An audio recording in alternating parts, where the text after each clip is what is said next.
My mom left me a voicemail saying, "You're done. Don't come back. We're moving on without you." I texted back, "Okay." So I actually moved on first.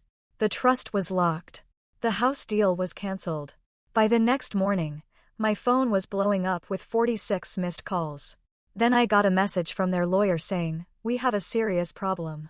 I laughed out loud and texted back. The hum of the fluorescent lights in my home office was the only sound I heard, apart from the rhythmic, senseless barking of Mrs. Patterson's dog next door. A nightly ritual as predictable as the tide. My phone, a small, black rectangle of cold glass and metal, lay innocent on the desk, yet it had just delivered a shockwave that threatened to unravel 32 years of my existence. It had buzzed a mere minute ago, pulling me from the numbing task of quarterly reports, and now its screen glowed, a silent testament to a conversation that hadn't happened. My mother's name had flashed, and for a fleeting second, my finger had hovered, ready to dismiss it. I almost didn't answer. Almost. And then, her voice, etched with a specific, glacial finality that had only echoed in my world twice before. "You're out. Don't come back. We're moving on without you." 12 words. 7 seconds of audio that cleaved my life into a stark before and after. I still remember the almost unbearable stillness that followed. The cursor on my computer screen blinking in mocking rhythm, as if nothing profound had just transpired. My world should have shattered, yet there I sat, strangely calm, the pieces still stubbornly clinging together. My mind, usually a whirlwind of anxieties and second guesses when it came to her, felt eerily clear. Part of me, the old me, wanted to call back, to demand explanations, to plead for the imaginary transgression I must have committed. But a different me, a stronger, more resilient presence that had been quietly forging itself over years of subtle manipulation, knew better. My mother didn't engage in dialogue, she issued pronouncements. Compliance, groveling, or ideally both, were the only acceptable responses. This time, I chose none of the above. Instead, I typed, "Okay." A single word. 2 syllables. 5 letters. It felt less like resignation and more like a declaration of war, wrapped in the unexpected cloak of liberation. That simple acknowledgement was my first deliberate step away from the labyrinth of her control. But it wasn't my last. Educational Insight 1. The dynamics of narcissistic control. Individuals with narcissistic traits often employ tactics of emotional manipulation, such as gaslighting, love bombing, and the silent treatment, to maintain power within relationships. Their communication frequently serves as a means to assert dominance rather than foster genuine connection. Such individuals often struggle with empathy, perceiving others primarily as extensions of themselves or as tools to achieve their desires. What I did next was a quiet, deliberate act of rebellion, months in the making, though I hadn't consciously acknowledged its purpose until that very moment. I opened my laptop, navigating to the password-protected portal containing the family trust documents. My father, Harold Hayes, God rest his soul, had insisted I be named co-trustee 3 years prior, just before he passed. Mom had protested, of course, but Dad had been uncharacteristically firm. "Balance and oversight," he'd mumbled, his voice raspy with illness. "You'll understand later." I hadn't understood then. But I was understanding now, piece by painful, incremental piece, as I recalled how she had systematically twisted his legacy, bending financial decisions and family dynamics to her will with equal ruthlessness. The trust was a leviathan, encompassing everything: the sprawling family estate in Westchester, a portfolio of commercial properties humming with activity in Manhattan, the investment accounts that had burgeoned under my careful stewardship, and the crown jewel, the 4-generation-old beach house in Cape Cod. Dad, with his foresight and deep understanding of human nature, had designed the trust to require both trustees' signatures for any significant transaction. Mom could cajole, demand, and argue all she wanted, but without my consent, nothing moved. Nothing sold. Nothing changed. For 18 months, she had been relentlessly pushing to offload the Cape Cod property. An anonymous developer had made an obscenely generous offer, eager to raise our history and erect luxury condos. Mom saw only a cascade of dollar signs. I, however, saw the sun-drenched porch where Dad had taught me to read, his patient finger tracing words in dusty old books. I pictured Grandma Catherine in the kitchen, her flour-dusted hands guiding mine as we baked her famous blueberry pie.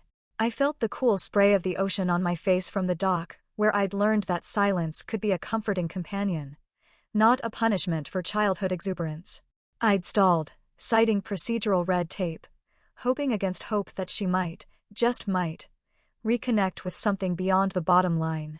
That hope, fragile as sea glass, had shattered the instant her voicemail's seventh word echoed in my ear.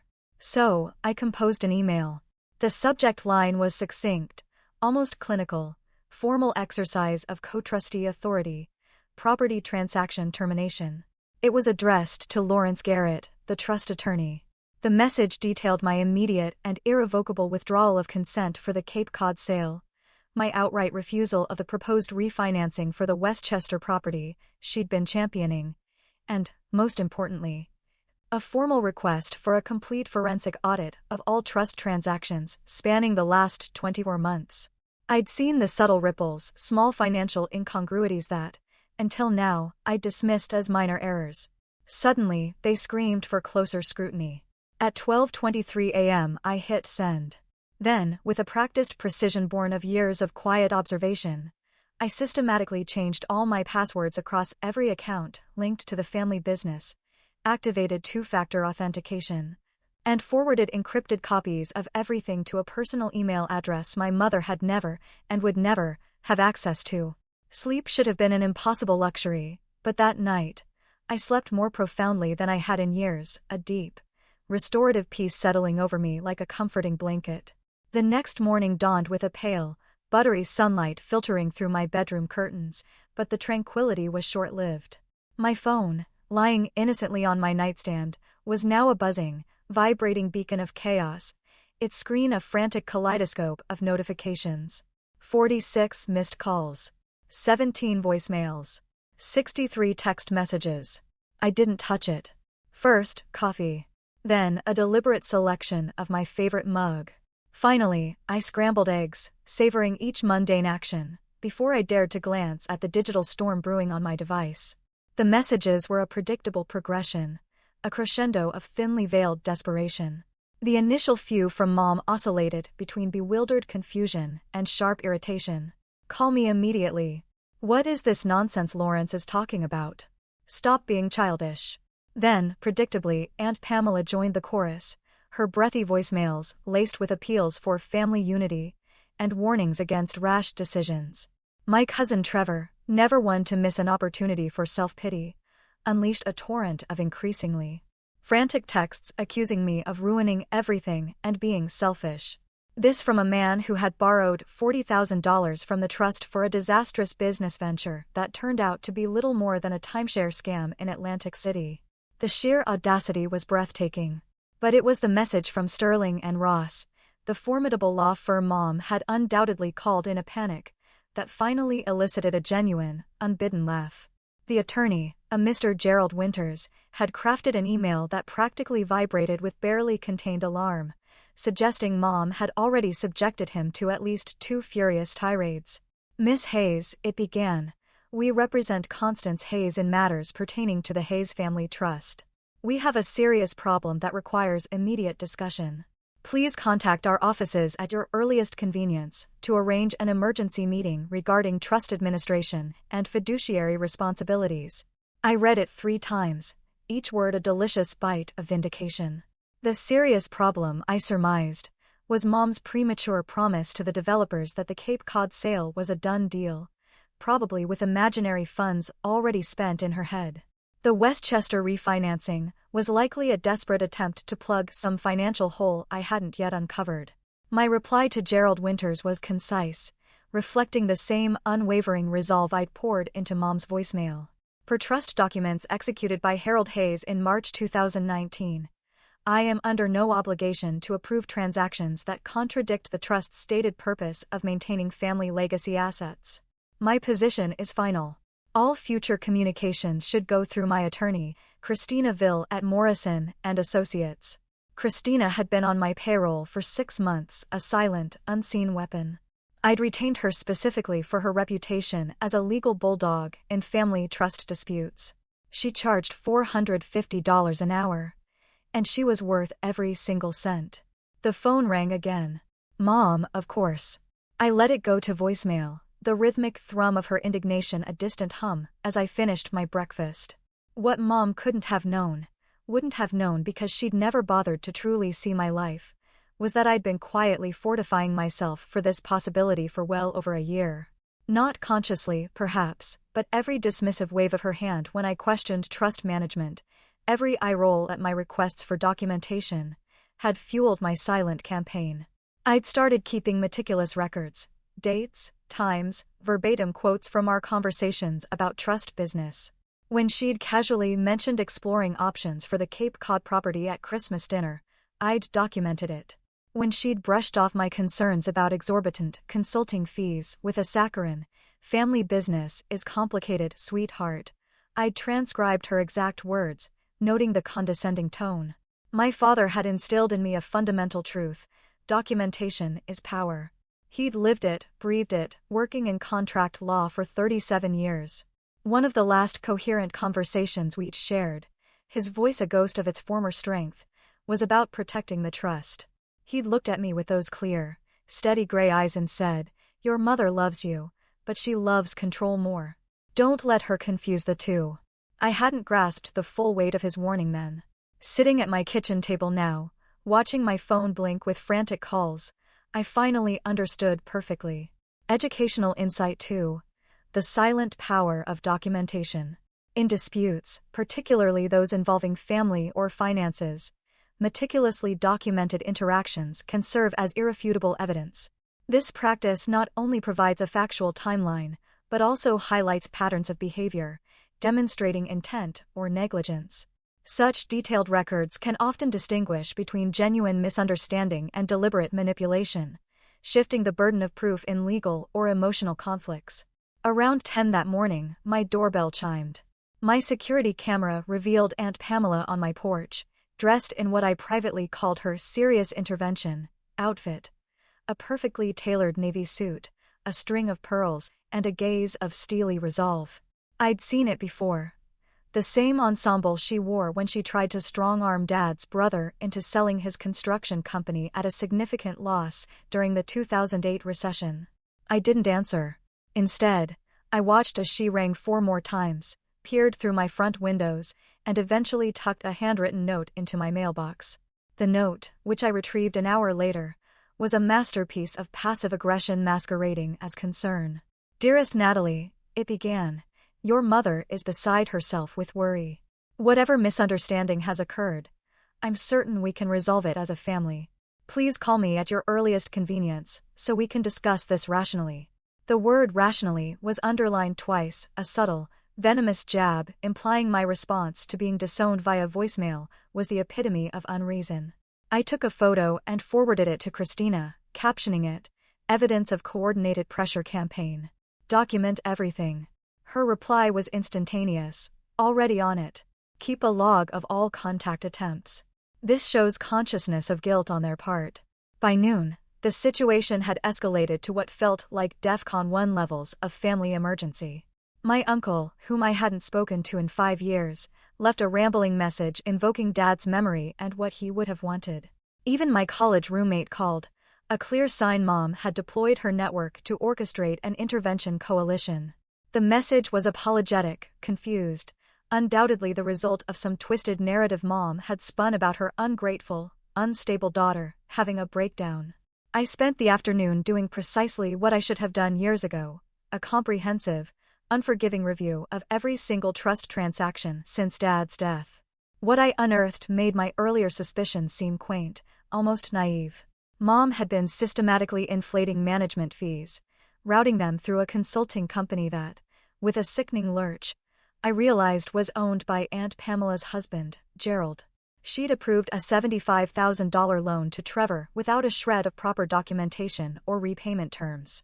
There were suspiciously high property tax payments, maintenance expenses that bore no resemblance to actual work completed, and a mysterious series of transfers labeled estate preservation that totaled nearly $200,000 over 18 months. Each transaction, individually, was a minor blip, designed to fly under the radar. Together, they painted an undeniable portrait of someone treating a family trust as a personal piggy bank. I forwarded everything to Christina, my stomach churning. How illegal is this? Her response arrived in under an hour, extremely. We should talk. Our conversation spanned 90 minutes. Christina patiently outlined breach of fiduciary duty, self-dealing, potential fraud, a dozen legal terms that boiled down to one brutal truth. Mom had been systematically looting her own family's legacy. Dad's trust documents were ironclad, a testament to his legal mind.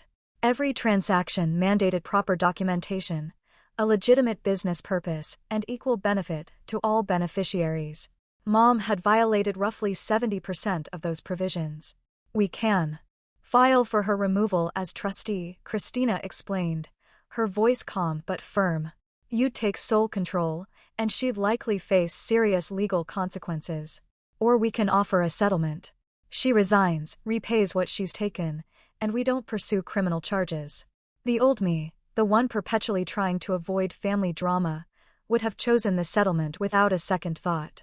But that version of myself had received a voicemail telling her she was out, that her own mother was moving on without her, treating her like a failed business venture rather than a human being. Before I could speak, Christina added something that solidified my resolve. I should mention, if you go the settlement route, there's nothing stopping her from doing this again, with a different trust or estate. People like your mother don't change their behavior without serious consequences. They just get better at hiding it. I thought of Trevor's young children, 7 and 9. I thought of my cousin Andrea's daughter who would turn 18 in 6 years. I thought of future generations who might, one day, inherit assets managed by someone who had proven herself utterly untrustworthy. File for removal, I said, the words firm, unwavering. And I want that audit completed by an independent forensic accountant. Every transaction, every receipt, everything. Christina's smile, though unseen, was almost audible through the phone. I was hoping you'd say that. This was no longer just about me. This was about legacy. Educational Insight 3, Fiduciary Duty and its breaches. A fiduciary duty is a legal obligation of one party to act in the best interest of another. In the context of a trust, trustees are legally bound to manage assets prudently, transparently, and solely for the benefit of the beneficiaries. Breaches of this duty, such as self-dealing, using trust assets for personal gain, or mismanagement, are serious offenses that can lead to severe civil and even criminal penalties, underscoring the profound responsibility entrusted to those in such positions. The week that followed, between retaining Christina and the formal filing, was a surreal kaleidoscope of escalating pressure.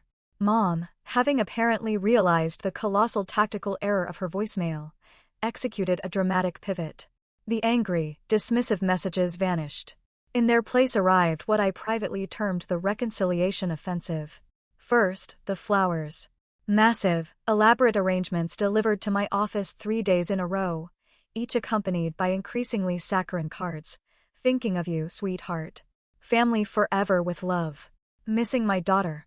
My bewildered coworkers, initially impressed, quickly dubbed them guilt bouquets once I'd provided the context and began taking bets on the next delivery. Then came the package, a velvet box containing my grandmother's sapphire bracelet, the one I'd been told was irrevocably lost after Grandma Catherine's passing. The accompanying note was short. Found this while organizing. It should be yours.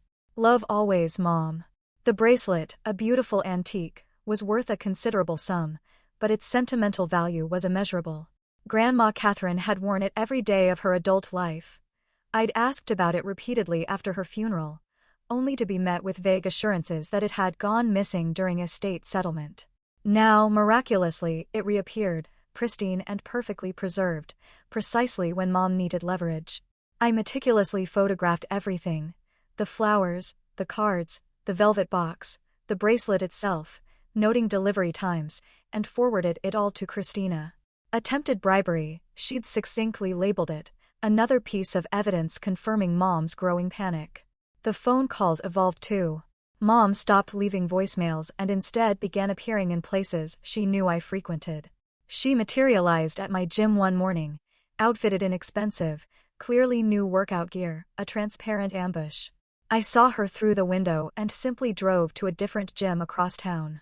She tried my favorite coffee shop, hovering near the entrance as if by sheer coincidence. I ordered through a mobile app and had a colleague pick it up for me. She even materialized in the lobby of my office building, an expression on her face that somehow conveyed both wounded mother and patient martyr. Security called to warn me, and I slipped out through the parking garage. Each failed attempt, each calculated maneuver, was documented, added to the growing dossier Christina assured me would be invaluable in court. Judges don't like coercion, she'd explained. And what she's doing is textbook. Cutting you off when she thought she had power, then desperately trying to reel you back in when she realized you held the actual leverage. The legal paperwork hit the following Monday. Mom received formal notice that I was petitioning the court to remove her as trustee, citing breach of fiduciary duty, self-dealing, and gross mismanagement of trust assets. The filing included a preliminary accounting, highlighting the questionable transactions, and a demand for a full forensic audit, at Mom's expense. My phone quite literally exploded. This time, the messages weren't confused or irritated. They were raw, visceral, brimming with panic, anger, and desperation. Mom left a voicemail that began with barely coherent threats and ended with something that might have been tears, or just as easily, pure rage. Aunt Pamela's husband called from 3 different numbers, each message more aggressive than the last. Trevor's texts devolved into personal attacks and creative profanity. But amidst the storm, other messages emerged, unexpected rays of light. My cousin Andrea, whom I'd lost touch with after she moved to Oregon, sent a long email, confessing she'd always suspected something was amiss with the trust and expressing gratitude that someone finally had the courage to investigate. Dad's brother, Uncle Lawrence, called to offer quiet, unwavering support, admitting he'd harbored his own concerns about Mom's financial decisions for years.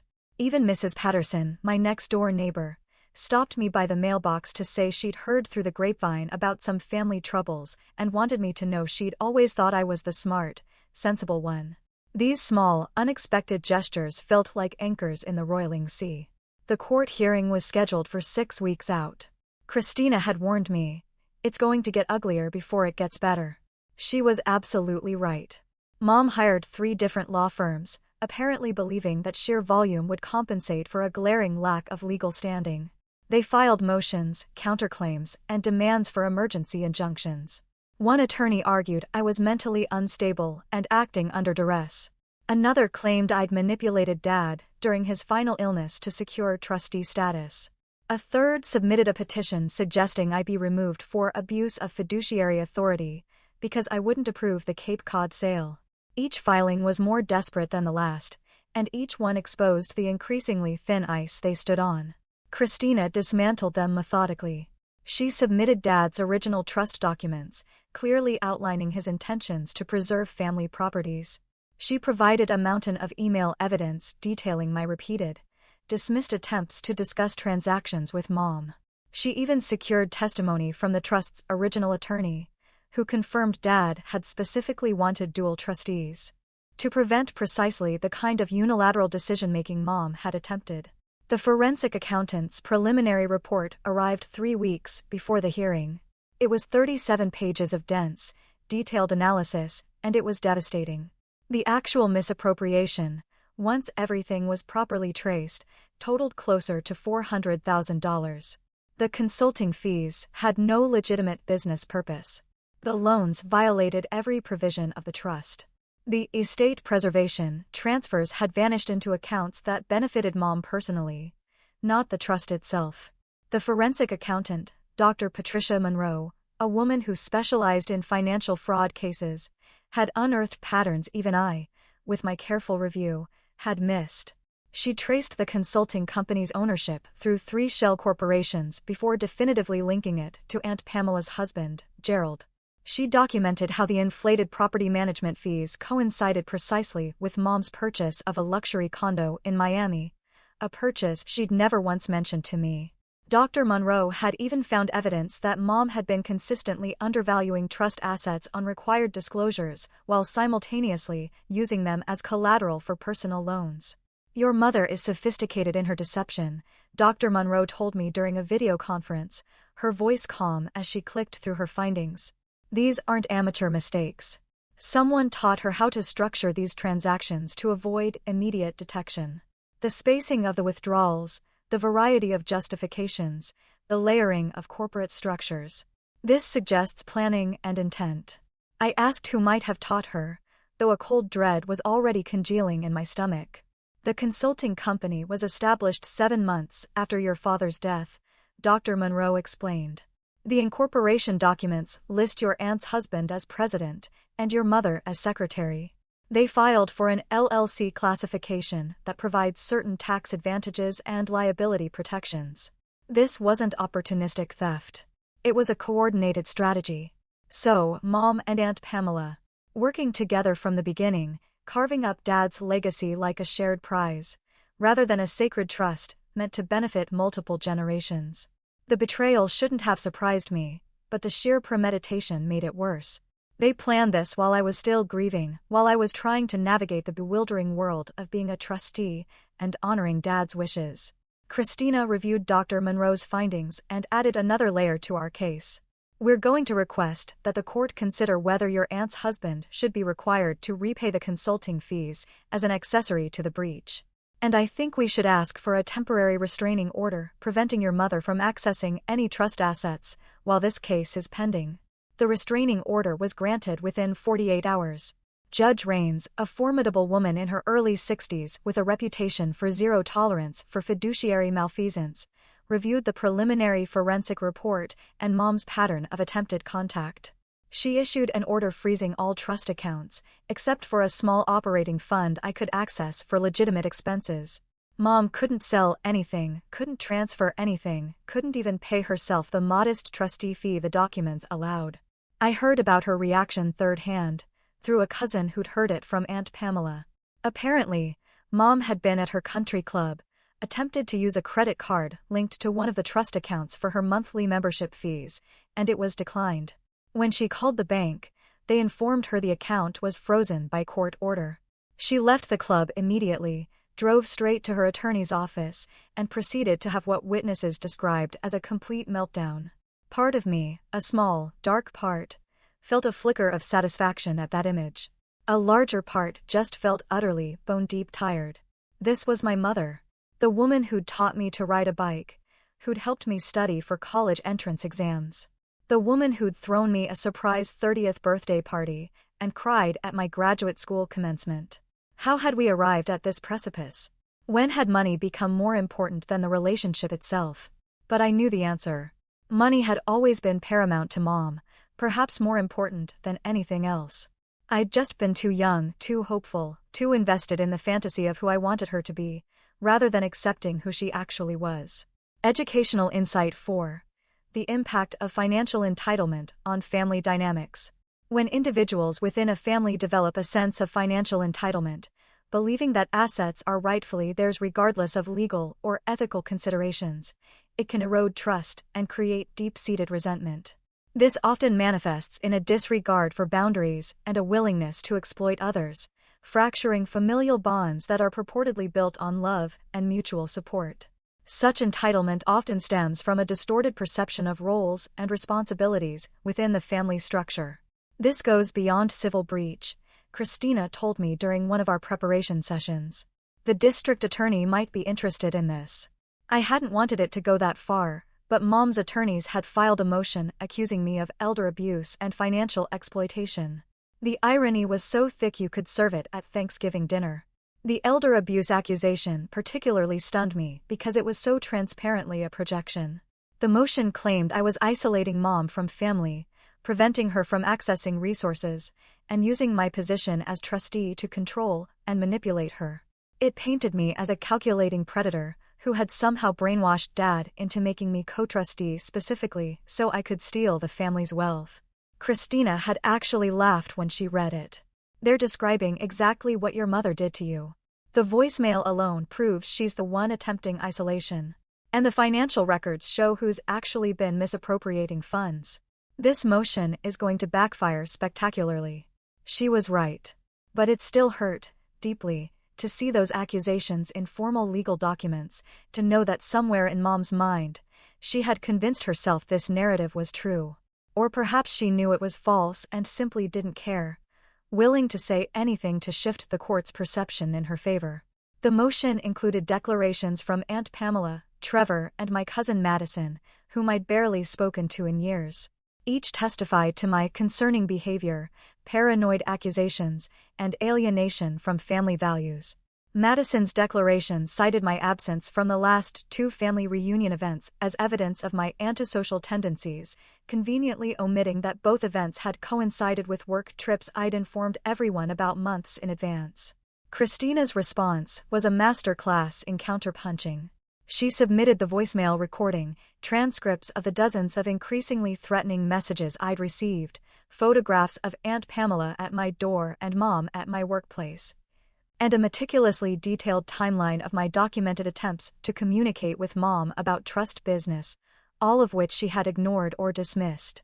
She also included declarations from 3 of my colleagues, attesting to my professional competence and emotional stability, plus a statement from my therapist confirming I'd been in regular counseling for over 2 years, and showed no signs of the instability Mom's attorneys alleged. "Do what you think is right," I told her, the weariness in my voice outweighed by a newfound resolve. "I'm done protecting people who never protected me." The hearing itself was almost anticlimactic. Mom arrived with Aunt Pamela and Trevor, all 3 dressed like they were attending a funeral. In a way, perhaps they were. The funeral of their unfettered access to money they'd always treated as rightfully theirs, regardless of Dad's true intentions. Judge Victoria Rains, her expression unreadable, reviewed the forensic report, examined the trust documents, and listened impassively as both sides presented their arguments. Mom's attorneys tried to paint me as vindictive and unstable, driven by personal grievances. Judge Rains cut them off mid-sentence. "Counselors, I've reviewed the evidence. Personal dynamics are irrelevant when we're discussing documented violations of fiduciary duty. Do you have any actual defense regarding the transactions themselves?" They didn't. What they offered were excuses, vague explanations about Mom's intentions to document things properly, claims that the fees were reasonable given her time investment. None of it addressed the fundamental, undeniable fact that she had violated trust provisions repeatedly, systematically, and flagrantly. The judge's ruling took less than 10 minutes to deliver. Mom was removed as trustee immediately, ordered to repay all misappropriated funds within 90 days, and barred from any future role in trust administration. I was granted sole trustee authority, with oversight from an independent trust monitor for the first year to ensure proper procedures going forward. "Mrs. Hayes," Judge Rains said, looking directly at my mother, her voice clear and firm, "you were given a position of trust and responsibility, and you abused it. The fact that the beneficiaries are your family members makes this worse, not better. You should be grateful your daughter is showing restraint and not pursuing criminal charges." Mom's face cycled through several shades of red and white. Aunt Pamela clutched her arm as if Mom might physically collapse. Trevor just stared at me, his gaze brimming with a naked hatred that probably should have bothered me more than it did. I felt nothing. No triumph, no vindication, just a profound, hollow relief that it was, finally, over. The aftermath unspoled over months. Mom tried to negotiate the repayment terms, claiming she lacked the liquid assets to cover the full amount. Christina, ever prepared, produced copies of her bank statements that told a very different story. The money eventually came back in installments, each payment probably causing actual physical pain. The repayment process itself became another battleground. Mom's first installment was 3 weeks late, accompanied by a letter from her attorney citing unexpected cash flow challenges.